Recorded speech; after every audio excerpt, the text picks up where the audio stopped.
Hey, everybody. Welcome to the Relentless Endeavor Let's Talk podcast to get the generations talking. This is Sherry Thompson, Executive Director, representing the Boomer and a little bit of Gen X generation, and Peter Thompson, representing the Millennial generation. And tonight's topic is self-improvement. You might even be called personal development. It's a hot topic right now. So, this area is big business right now. There's a lot of books and seminars and conferences dealing with how to improve oneself. So that's what we're going to talk about tonight. And I actually went online and Googled just self-improvement to see what I would get. But I'm just going to ask first, and then I'm going to share. Peter, what do you think are 3 to 4 ways that people should improve themselves or can improve themselves? And actually, what I want to know is why you also think self-improvement is such a hot topic right now.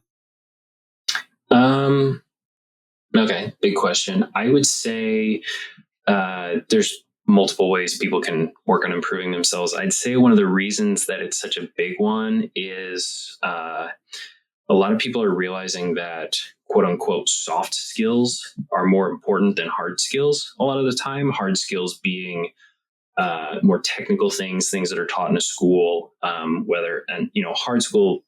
hard skill meaning, how to change an outlet as an electrician, how to unclog a toilet as a plumber, and then, things that scale up from there, with soft skills being how to handle interpersonal relationships better, how to do, I would say sales kind of straddles the line between hard skill and soft skill, because it really depends on who you are as a person, how you're going to execute on that. And then also a little bit of your industry, like some people in what you're selling to and who you're selling to, because that's going to depend a little bit, which is where it gets into the soft skill. But at the same time, it's a whole industry. So it can be considered a hard skill at that point. I would say there's several ways that you can work on improving yourself in regards to personal development. One of them is go to the personal development section of the bookstore. Okay. And pick. So reading. So you're going to say reading. Okay. Yeah. Reading is one of the big ones. But not just reading to read to apply. That's one thing I think a lot of people don't necessarily get is they read and they feel great because they've been reading and they feel like they've been doing all this changing. But if you don't change your actions, it's kind of a waste of time. It would be like reading. It would be like a middle school English teacher reading studies about the stars and astronomy. They don't necessarily have a place to apply it. Now, if they're doing it for fun and that's the point, then okay, fine. But theoretically, the idea with personal development is you're developing yourself personally. So that you can then turn around and go be better at something. Be better. Okay. So reading, what else? Podcasts are a great resource. We certainly think so, right? If we're recording a podcast, definitely. We would hope that. Yep. Okay. Yeah. Whether it's for the more technical stuff, I know there's a lot of podcasts around specific industries and stuff, what's going on in the industry. Things like that. But I would also say one of the other benefits to it that's not necessarily talked about a ton is it just keeps your mind focused on that thing. So if you're trying to get, we'll use sales as an example, just because I did earlier. If you're trying to get better at sales, listening to sales focused podcasts keeps your mind focused on that industry. And that's pretty important. If you only say you're really intentional with your podcast listening and you listen to a 30-minute podcast, say 3 days a week on sales. Okay. But if that's the only time you're doing any of that, then that's not amazing. That's an hour and a half a week. If you're if you listen to it in the background while you run, well, it's not as intentional necessarily, but it's keeping your mind focused on that a little bit better. So I would say part of it is to block out the noise. Part of it is to keep you focused on what it is you're trying to develop. And part of it is to block out the other noise, because if you're trying to be intentional with one thing, it means you're saying no to everything else in the world at that point. And it's a hard boundary to draw for a lot of people. Having a podcast to listen to can almost act like a mental auditory shield to just block out the other stuff. So reading and listening to podcasts are two of the big ones. Okay. Seminars and conferences are definitely like another good one. I would say it depends on your purpose behind going, and whether you think you can get more out of it. Some people go to like a sales conference just for the sake of meeting other salespeople and networking. So if that's your purpose, it's not necessarily, it's more networking than personal development. I guess you could put that under professional development because you're getting connections, but it's not necessarily developing you as a person. It's just developing your connections. Some people, they go to a sales conference or a real estate conference or something like that, and they want to learn more. Now, I think for some of these, there's a lot of diminishing returns where if you go to like one or two or three, and you're getting something new every time, because you don't know anything. Everything you're getting is all new to you. But then after a while, it tapers off until you continue to grow. That's kind of the thing. If you're just trying to get into commercial real estate and you're trying to figure out how to do, whatever it is, how to, long-term leases, something like that. Yeah, go to a conference or two focused on that if possible, or attend some workshops focused on that. But then until you have a couple of contracts like that and you're trying to get over like the initial property hump, like if you've got one property, great, you can do a lot of learning and stuff in that regard. But until you've got like 5, 6, 7, some of the stuff they're talking about isn't going to matter or make sense. You know what I mean? So, basically you're saying educate yourself. Because all of those things, reading, podcasts, conferences, they all have to do with continued learning, educating yourself. Yeah. And which is interesting. And of course, as the teacher in me thinks that's just great. I'm just so happy with that answer from you.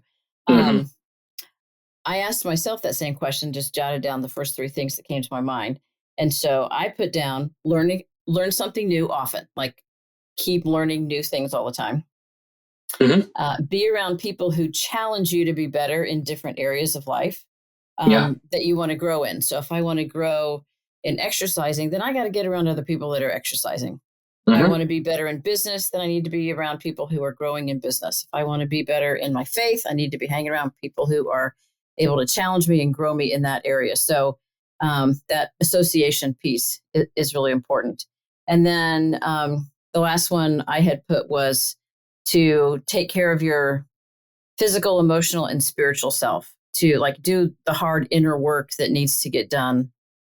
Even stuff that maybe nobody else will ever see or know about, but you know that you need to deal with it, whether it's a bad habit or getting a new habit going or eating better, getting outside more. So anyway, so those are 3 things that I had chosen.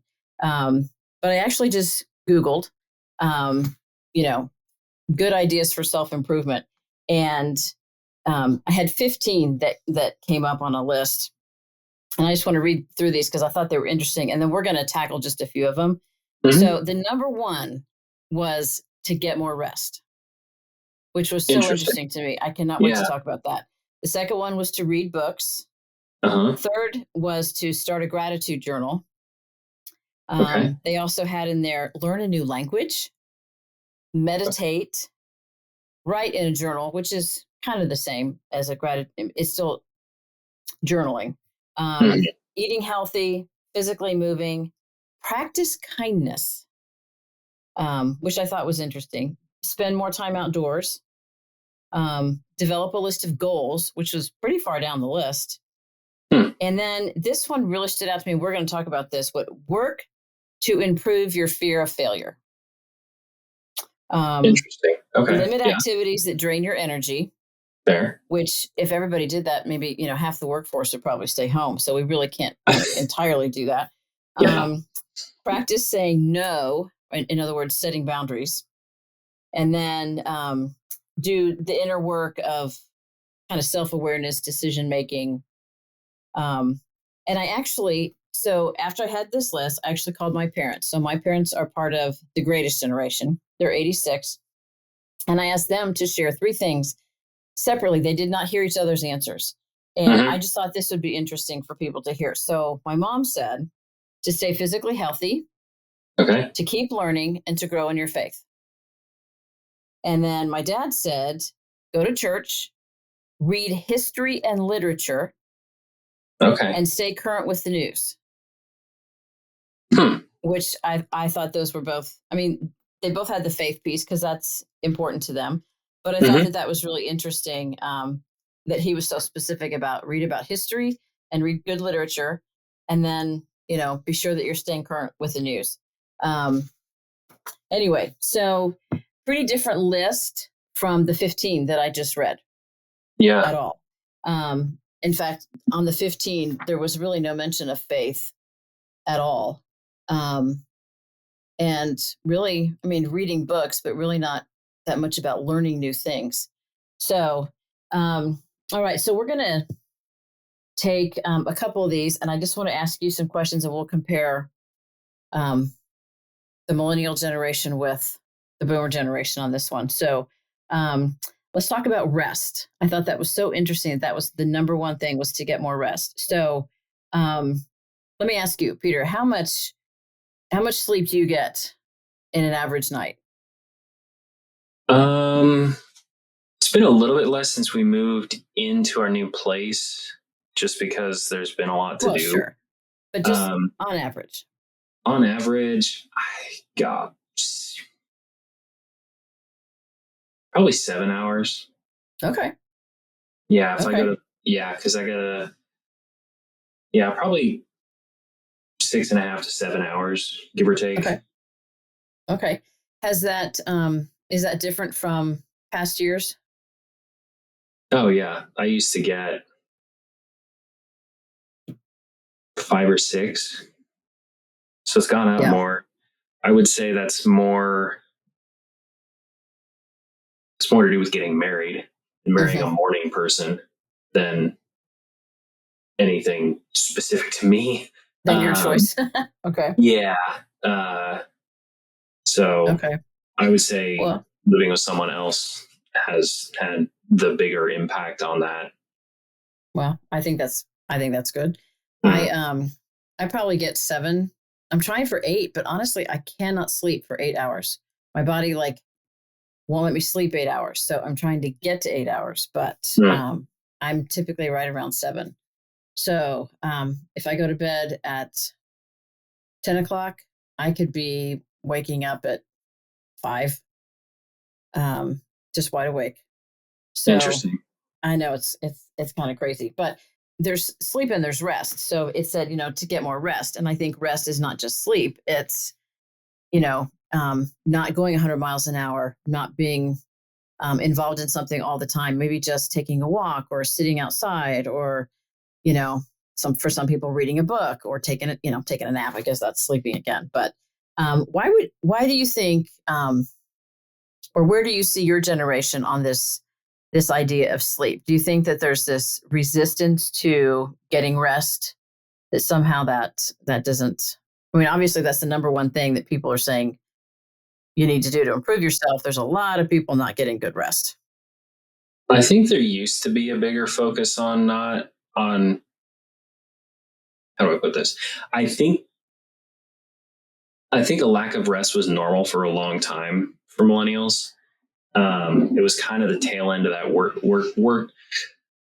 yourself to the bone, burn the candle at both ends as much as you can. But then there was no follow through on what that would get you necessarily. And it turned into, this is just how it is. You're just supposed to burn the candle at both ends. And a lot of millennials looked at that and went, why would I do that forever? there's no point in doing it forever. If there's no, Well, if it's not going to end, I'm going to end it. And I've seen a lot of people kind of switch back into that. No, I'm going to take care of myself. Partially because I think boomers and the greatest generation or whatever, one of the biggest things they say is like, take care of yourself. Like, you've only got the one body, so take care of it. And I think a lot of millennials are kind of taking that to heart. But then I think a lot of Gen Z also have seen millennials burn themselves out, and they're like, I'm not going to get anywhere close to that. I'm not even going to try that hard. Like, if it's something I really care about, I might. But a lot of millennials were taught that work ethic in and of itself was valuable. And what that turned into is everybody has an intense work ethic. And as Syndrome from The Incredibles says, if everybody's super, then nobody is. So it's kind of like how we've seen the value of a college degree go down over the course of time, because so many people can get them and there's so many programs, which I think education is important. I mean, we literally talked about education right at the beginning, but as far as like formalized education degrees, stuff like that, when the barrier for entry was reduced, it meant that the overall value of a degree got diluted. So that's one of those millennials were told for a long time, have work ethic, work yourself real hard, but then they were all doing it and it didn't make, and nobody stood out. And then they started having health issues. So they kind of went, well, there you go. I think that's what happened is, there used to be a lot of, it used to be like a badge of honor to not get sleep. I remember when I was in high school, one of my professors was like, oh, I don't need more than 4 hours of sleep a night. I don't think he lived to see 70. And, I think we've learned physically and we've learned about mental health, and that there's so many things that happen while we sleep in our bodies that have to happen. And if we're not sleeping, those things can't happen. So I think with that kind of the emphasis on good health and good mental health, people are like, I got to get my sleep. So, okay. So obviously rest was one. Let's talk about reading, because I know you're a reader. I'm a reader. And we'll kind of lump reading and podcasts kind of into this learning thing. But tell me what is a favorite personal development book that you've read, Peter? I really like The Compound Effect by Darren Hardy. Okay. It's a more concise version of a book called The Slight Edge by Jeff Olson. Both good. Good. Same concept, just kind of presented a little bit differently. The Compound Effect is a little bit more streamlined, but the concepts are the same because both those guys were taught by the same person, Jim Rohn. So they just took the ideas and kind of, it's like Jim Rohn handed them Play-Doh and they just kind of made their own thing out of it. But at the core, it's the same thing. Yeah. So those are two big ones. I really like, there's a book by Jocko Willink and Leif Babin called Extreme Ownership. That one's a little intense. But it just talks about how everything is your fault. Everything is your fault. And both good and but then the freedom that comes in that, because if everything's your fault, it means you have the power to change it. The power to fix it. It's a little intense because when everything's your fault, everything's your fault. But then it means that everything's in your control. So those are my big ones that I really like. Well, I just finished reading Atomic Habits by James Clear, and I really like that. It's similar to Slight Edge, but it is also hopeful, because it's this idea that, the smallest thing that you do can actually have a big impact, a compound effect later on. So even, going to bed 20 minutes earlier, in the long run, that can really end up making a big difference, because 20 minutes can become 30 minutes, and it all kind of adds up. So So we both believe in reading. I love that reading is popular again. I love that reading is Mm-hmm. something people talk about. It's one of my favorite questions to ask people, even like strangers that I'm meeting, for the first time, and just like, okay, so tell me something that you're reading, or what's your favorite book. I love getting recommendations. Mm-hmm. But I love even just, if you're just scrolling Instagram, there's so much out there about reading, libraries, just the value of books. And I, Mm-hmm. I, I love that. The teacher in me loves that part. I Yeah. think reading is something that I think it's a kind of a common denominator between the generations, because my parents read, the greatest generation reads, boomers are reading, millennials are reading, even Gen Gen X. Z. There's a lot of books, and libraries are coming out with a whole section that's just for young adult readers.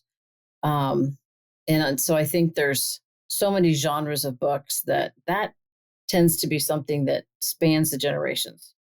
Now, how people read is different, whether it's on a Kindle, on a phone, on a computer, an actual physical book. Mm-hmm. Those things are different, but Yeah. I see reading as something that seems to be valued in multiple generations. Would you say that's true? That you I see that? definitely, yeah, I definitely agree that reading is valued across the generation. I would say that the people that don't value reading are the same kind of people in each generation. They're I the would same. They're agree. kind of like, no, I haven't read anything bigger than a magazine since high school. Okay, are you 20, 30, 40, 80? I hear Hmm. that everywhere, Yeah. No, I from think all that's sorts probably of true. people. I think young adult fiction is probably one of the biggest benefits to that. Um, like just its kind of emergence as a genre. It kind of straddles the line between like middle school books, if you will, and more quote unquote adult literature. Because I think Right. a lot of people, they're assigned these big adult readings in high school, and they think that that's all the kind of book that there is after the Magic Treehouse stuff. You know what Right. I mean? Yes. And um, you know, young It's nice to adult, know there's something in between there. yeah, young adult stuff as a genre. I mean, think about it. We had, um, I think for a lot of millennials, Twilight kind of started it.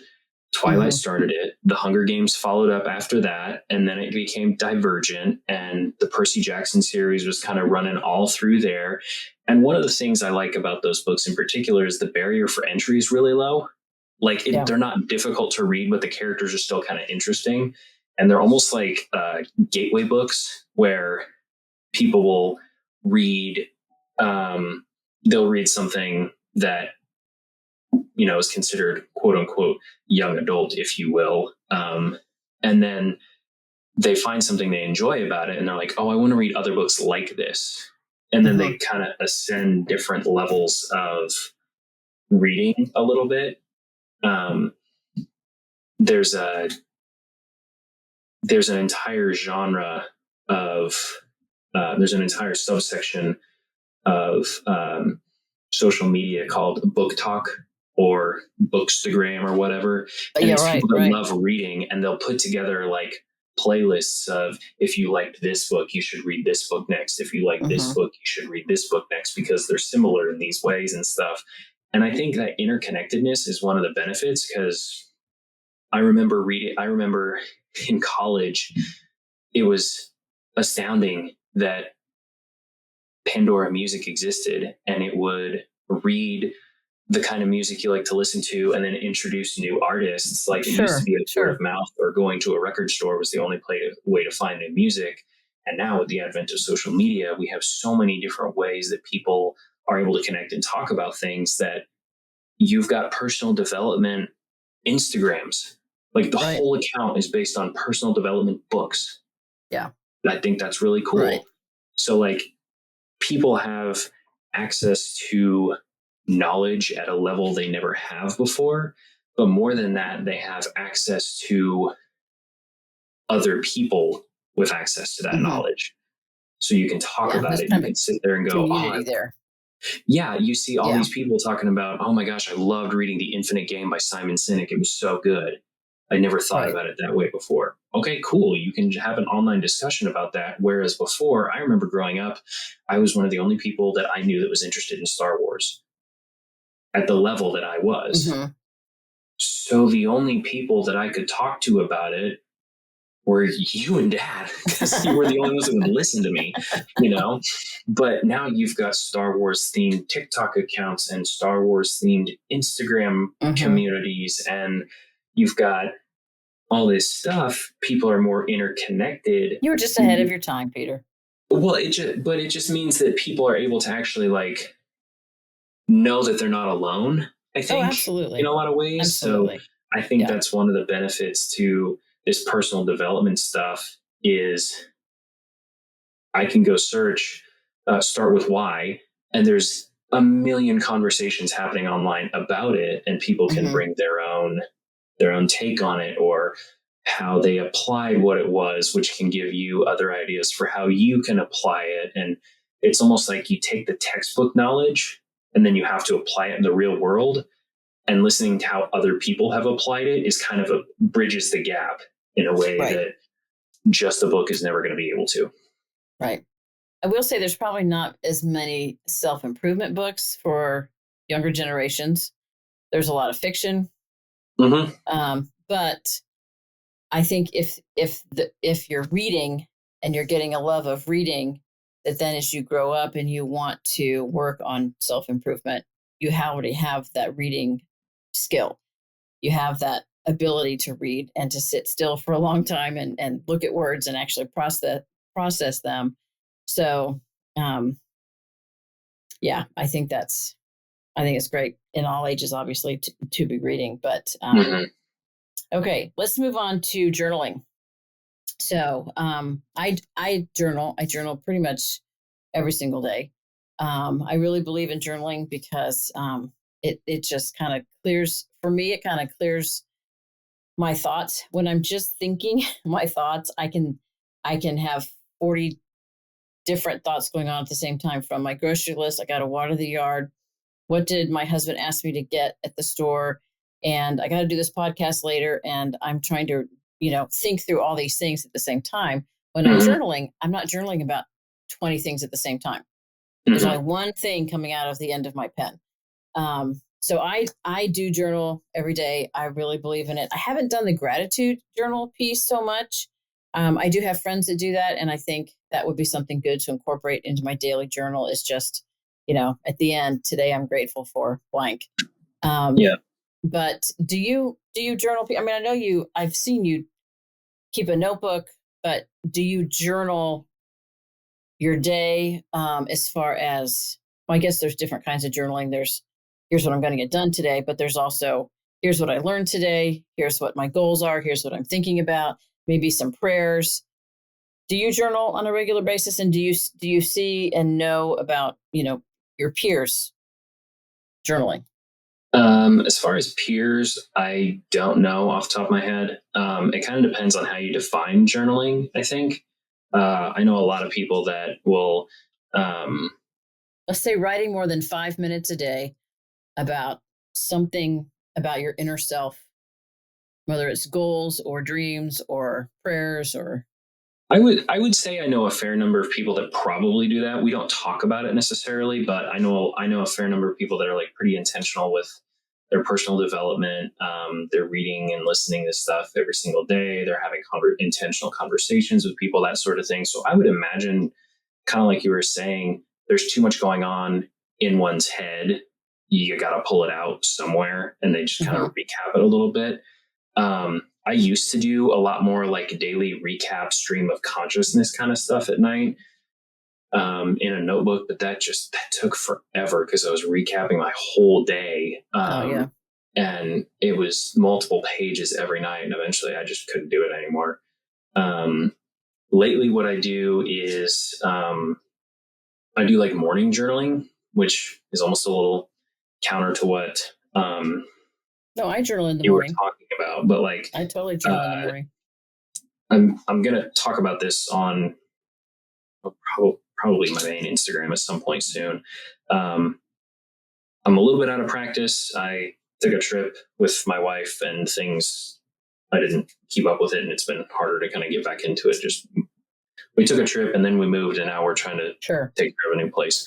But I have a little check-in with myself each morning. How am I feeling physically? How am I feeling mentally? How am I feeling emotionally? How am I feeling spiritually? And I just have to like write it down. And a lot of the time it's, I need more sleep. I should have eaten better yesterday because I can feel myself kind of today, like things like that, which helps because then I'm like, oh, I'm actually checking in with myself.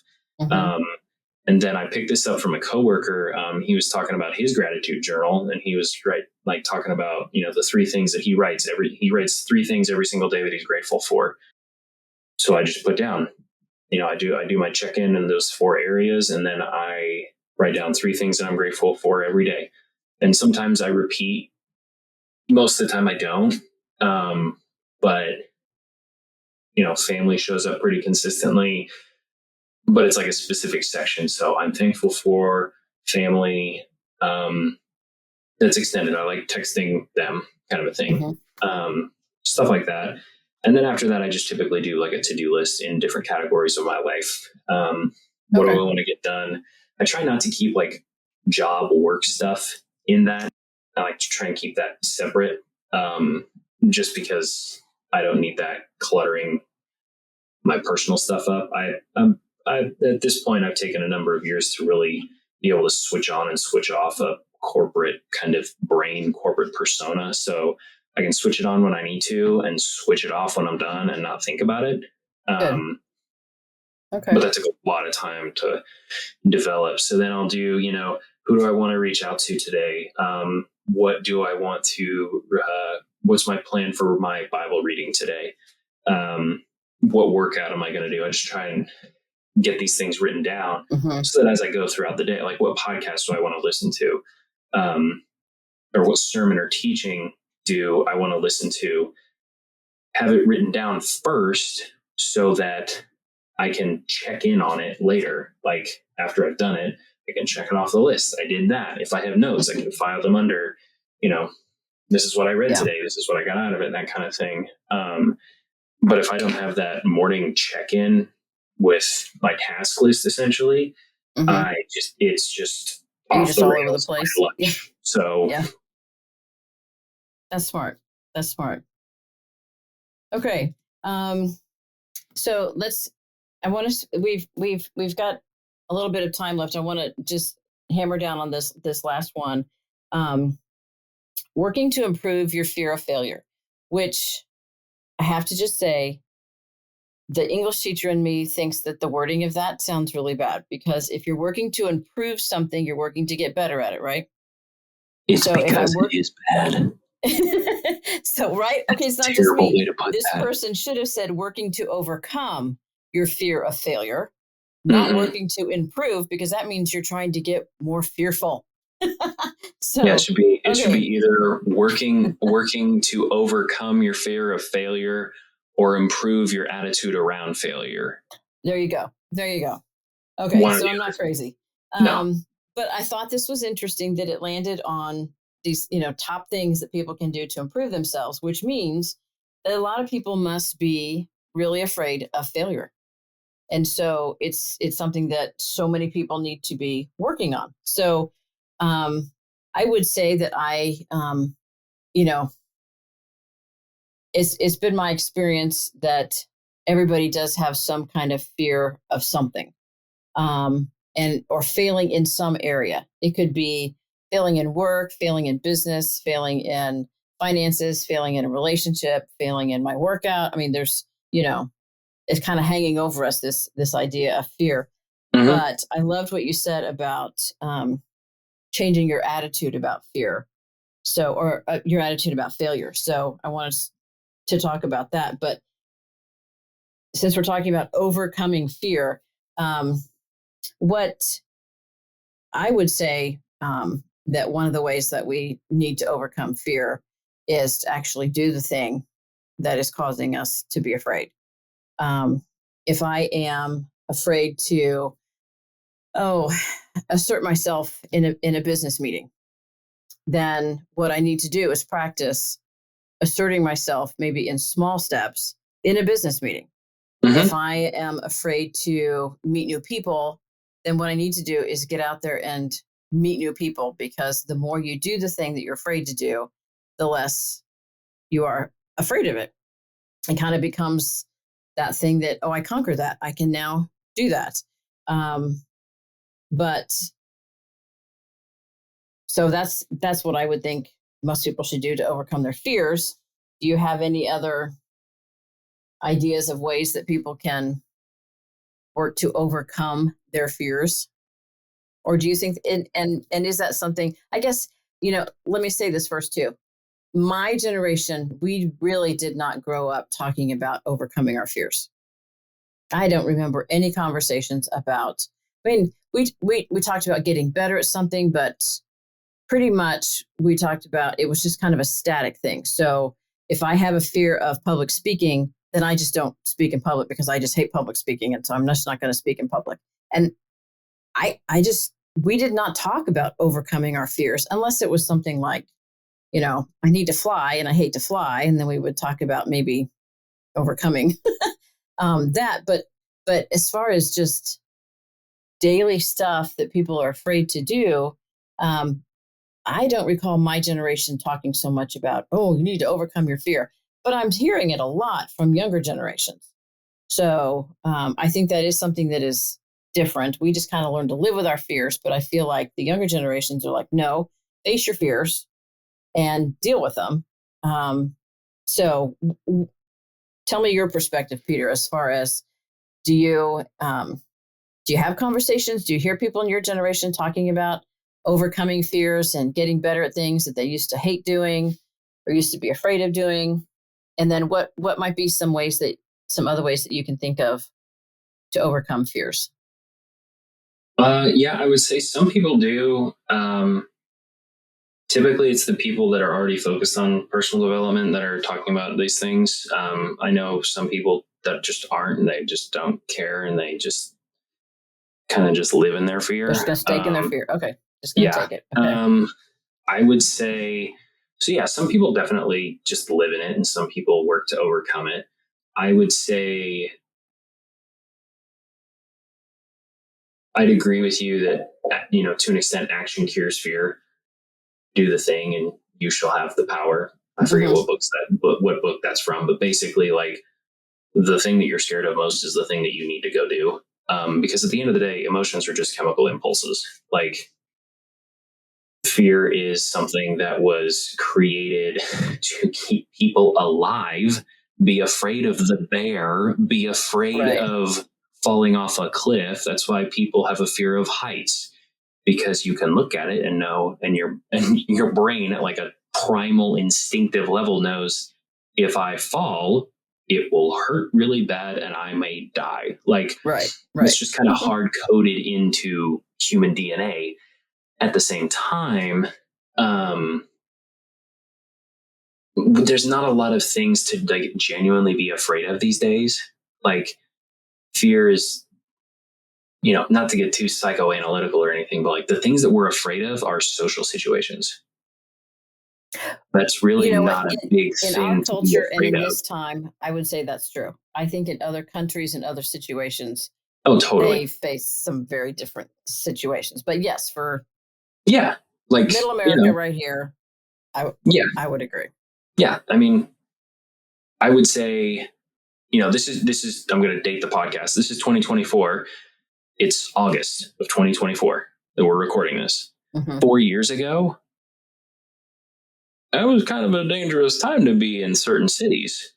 So fear had a different kind of thing. But like, in general, everyday American life, most things that people are experiencing fear around are social situations. And there's an entrepreneur that I follow. He's been developing a startup, and I've been like watching his YouTube videos and stuff, really inspiring. And I could see how afraid he was to have meetings with people like months ago. And now he's like, oh, I have a meeting that starts in 5 minutes. I should go get a meeting room somewhere. What do you mean you need to go get a meeting room still? You haven't. So like, even just like seeing him talk about how many meetings he's done, he's like, oh, I had a meeting about this, I had a meeting about this, I had a meeting about this. it's him and his wife running a company. They're going to bring on their first other developer in like a month. So all of his meetings are outside of his organization, outside of his company. He's meeting with like angel investors and venture capitalists and stuff. Mm-hmm. He was really Wow. scared at the beginning. I mean, he's Sure. not nearly as scared as he used to be before because A, he's done the meetings, and B, he knows what he's got his hands on. He's built it from the ground up. So I would say, taking action on the thing that scares you would be one Mm-hmm. good thing. But just also understanding that fear was not really designed. It's an overplayed emotion for what you're experiencing a lot of the time. You're more afraid of something than you really need to be. There's something to be said for like being nervous in a certain situation, like public speaking or whatever. Like there's something to be said for that because it keeps you sharp and it means Right. you care. So don't lose it completely, because if you're not scared, and then you flat out don't care. But at the same time, put it in perspective. Fear was designed to keep you alive. The worst thing that happens in this situation is probably not going to be you dying. If that's the case, approach it with the appropriate level of severity that it deserves. Right. So, okay. I also think another way that people can help get rid of fear is to talk to other people who've done the same thing. What did you do? Yeah. I ran into a girl today. I was just getting coffee, and I ran into a girl, and I was waiting on my coffee, and she had just taken my order, and so I asked her, how long have you worked here? Turns out she's a first-year teacher. She's going to be a second grade teacher starting in a few days, and she's scared. She's like, and so one of the things that we do with Relentless Endeavors, we connect people to mentors that are in their same vocational field. And so I was like, oh my gosh, would you find value in having a mentor who's a teacher who's been, got some years behind her that could kind of walk you through this first year? And her eyes got really big, and she's like, oh, I would love that. So I was like, here's my number, reach out to me and I will get you connected. So she has already contacted me. So I think she's doing the right thing. She's afraid to do this thing. And so let me get somebody, a mentor who's already done what I need to do that I'm afraid to do, and have them help me through it. mm-hmm. So I think mentorship is a huge piece in helping people be able to get through some kind of fear. Okay, so overall, I just kind of as we're closing this down, I think self-improvement is great, but I also think that it is possible that we can get so, if we're not careful, we can get so focused on improving ourselves that we do that at the expense of also seeking to improve the lives of other people. It's kind of like a sponge that just keeps soaking up and soaking up and soaking up without ever releasing anything. So it's kind of a tricky balance. If I don't ever work on myself, then I will eventually be really unable to help other people and even add anything to their lives, because I bring nothing to the table.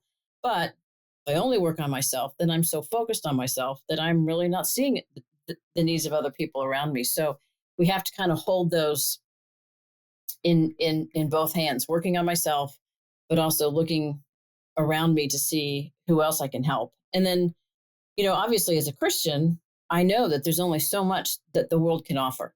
All the self-help books, there's only so much it can teach me. And so to truly improve myself, we have to grow in our relationship with God so that he can teach me wisdom and discernment. And I think this is probably an idea that spans the generations. People who've been growing in their faith forever have known that your life improves the closer that you get to God. And so, I can learn everything that I want to about being a leader from a book that a great leader has written. But I also think that there's value in learning to listen to the Holy Spirit so that he can say in a second, apply that right here. Using discernment, he kind of quickly, that thing you learned in the book, you need to say that right now, or you need to not say that right now, or you need to apply that right here. So one of the things on the list that I didn't read was to practice kindness. And I thought, well, that's okay because it develops a habit of kindness. But if I'm just doing it because I'm trying to get some kind of a skill, and I don't genuinely care for people, then people will sense that. They'll know that I'm really not caring about them. I'm just trying to, be a nice person in general or do a nice thing. But if I don't look them in the eye, if I don't really listen to them, don't follow up, it's not kindness. It isn't a kindness. So I would just wanted to encourage people that Proverbs, the book of Proverbs in the Bible, whether you are a Christian or not, the book of Proverbs in the Bible is full of great wisdom and how to live your life. Everything from having a work ethic to relationships, to communication, to your physical health, to money, how to handle money. And so the Bible offers us so much to, improve ourselves. And then it even says, one of the Proverbs says, hold on to instruction, do not let it go, guard it well, for it is your life. So this idea of constantly teaching and constantly learning things is right there in Scripture.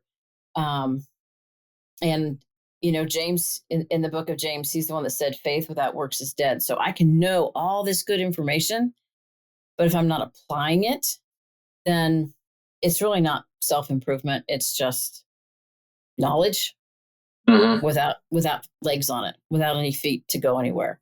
And I think you would probably agree with me that if it really is self-improvement, then our improving ourselves ought to improve the lives of the people around us. Would you agree with that? Yeah. I would say, it's going to go back to why. Why are you wanting to do this? Are you trying to improve yourself to get a better career? Are you trying to improve yourself to make the world a better place? You know what I mean? Because at the end of the day, if you are trying to grow yourself for the purpose of making the world better, you really need to care about other people.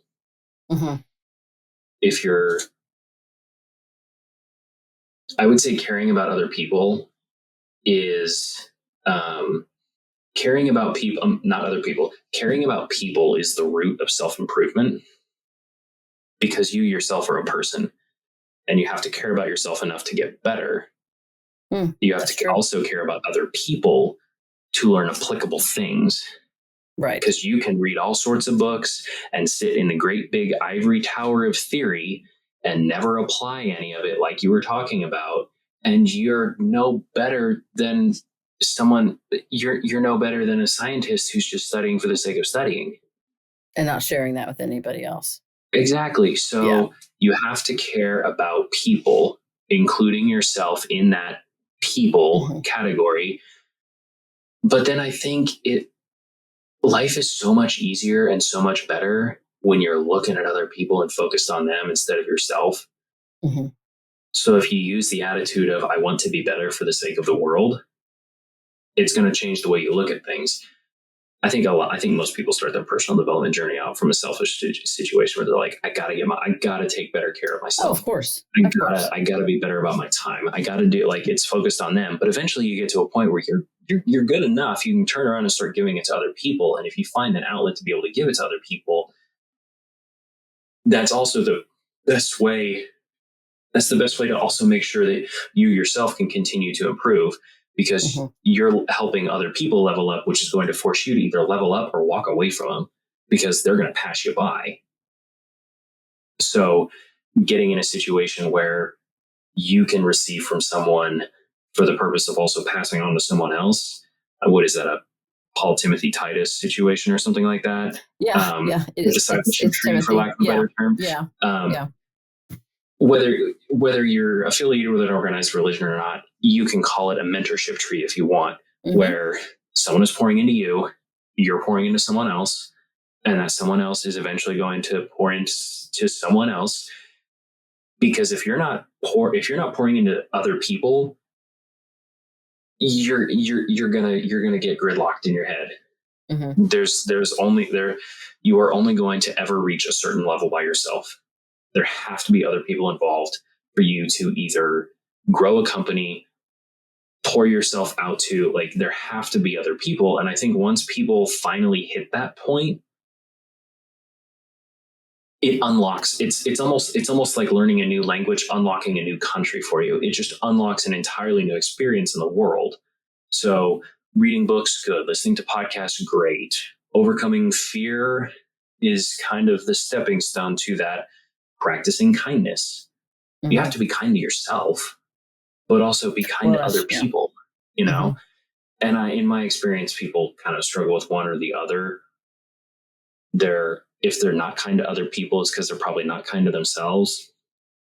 But once they start learning how to be kind to themselves, they get better at being kind to other people. So, because, hurting people hurt people.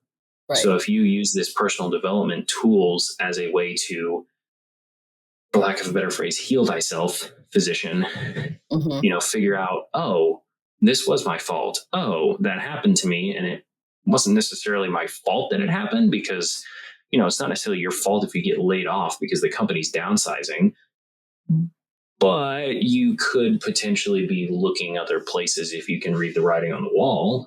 You know what I mean? So it just kind of depends on the lens you use to look at.